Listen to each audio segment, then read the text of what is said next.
siia emakeele nädalal? No õpetaja Malle Malling kutsus mind siia.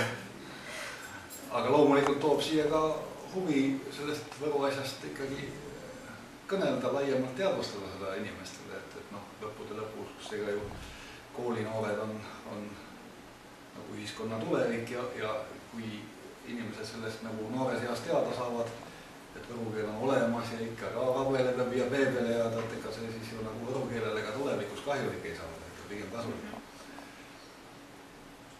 Mis sinustest keeleteadust õppima või uurima? No, keeleteadust õppima innustaski võib-olla seesama tunne, et ma ju oskan sellist keelt, mida tegelikult päris iga keele uurija ei oska, isegi nendest võru keele uurijatest kõik ei ole ju emakeelsed võrukas, et mina ise olen. Ja siis ma tundsingi, et see on üks minu selline eelis ja kui ma tegelikult peale keskkooli hakkasin õppima ajakirjandust, siis ma õige varsti vahetasin selle ala nagu keeleteaduse vastu. Mida te arvate tänapäeva noorte kõneproovist? Ma arvan üldiselt hästi. Et mulle kõnekeel alati väga meeldib, ma näiteks suure naudinguga kuulan selliseid raadiojaamu, kus hästi vabalt kõnelevad intelligentsed inimesed. Noh, üks näide võiks olla, et Raadio 2 enamasti on saatejuhid, nii-öelda diskorid, kelle keel on nauditav, mis sellest, et seal on palju sellist ebareeglipärasust, aga seal on alati ka vaimukust taga. Samas selline, võib-olla mõne teise kommertsjaama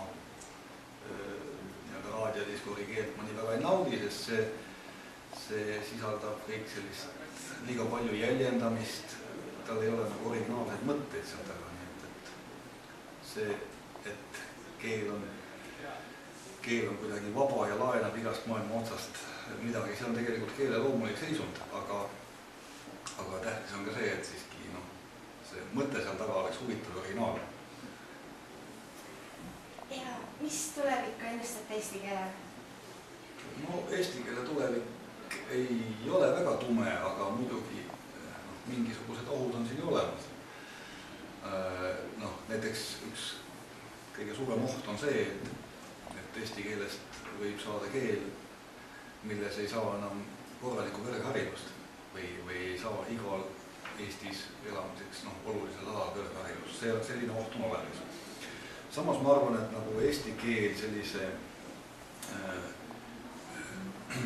et eesti keel eestlaste emakeelena ei vahetu küll nagu sellises mõeldavas või ettekujutatamas tulevikus välja. Selle asja vältimiseks on nagu palju mehhanisme ja palju eeldajad tegelikult eelnevatel sajanditel tehtud, seda asja ei juhtu. Aitäh teile!